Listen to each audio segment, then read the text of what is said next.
नामर्द निकला आपका पसंदीदा मर्द जोलानी। हजरत मोहतरम, इस खबर की शुरुआत में ही आप कितने समझदार हैं पता चल जाएगा, और आप कहीं भारत के अंधभक्तों की तरह तो आड़ भक्त नहीं, ये भी पता चल जाएगा। अभी तक तो आप लोगों को लग रहा था भाई बिना बात के जो है जोलानी को हिजड़ा कह रहे हैं, जनका कह रहे हैं, लेकिन आज आप खुद कहेंगे।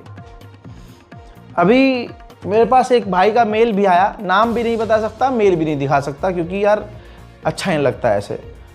वो हैं जो जोलानी को शुरू से सपोर्ट कर रहे थे। हमारी खबर देखने के बाद उन्होंने दूसरे चैनलों पर तहकीक की, न्यूज़ जाकर चेक करी, हमारे सोर्स पढ़े, तब जाकर उनको एहसास हुआ। और बेचारे इतने प्यारे दिल के आदमी हैं कि उन्होंने फिर मुझे बाकायदा एक लंबा चौड़ा मेल लिखा, और एक तरह से सॉरी उनको फील हुआ। उन्होंने सॉरी बोला कि रज़ा भाई मैंने आपकी वीडियो पे बड़े उल्टे सीधे कमेंट किए थे गुस्से में जोलानी के सपोर्ट में, लेकिन आज मुझे एहसास हो गया है कि आप सही थे। तो देखिए, ना मेरा जोलानी रिश्तेदार है, ना ईरान रिश्तेदार है, ना सऊदी। मैं आपको सच बताता हूँ, सच। तो जो सच पसंद करता है वो मुझे पसंद करते हैं, जिन्हें झूठ मक्कारी फरेब पसंद है भाई और प्रोपेगेंडा पसंद है, वो भाई मुझे कोसेंगे ही कोसेंगे। अब आप जान लीजिए बड़ा अपडेट ये है। पहले तो ये कुछ विजुअल्स हैं। इजराइल ने सीरिया के ऊपर फिर से बड़े हमले किए। कितने हमले किए? कंटिन्यू हमले किए। कितने दिन से कर रहा है? महीने भर से कर रहा है। और आपको बता दूं, हमले उसने बढ़ा दिए हैं। ये हमले की तस्वीरें हैं, कुछ अलग से नहीं दिखाऊंगा। लेकिन आपको एक बात अलग से बताऊं, ओपन फायर भी सीरिया के अंदर इजराइल की सेना ने आम लोगों पर किया है, जिससे पिछले 12 घंटे में 9 सीरिया के लोगों की मौत हुई, जिससे पूरा सीरिया उन 9 लोगों के जनाजे में शामिल भी हुआ है। यह वीडियो मैं आपको अलग से दिखाऊंगा, देखिए।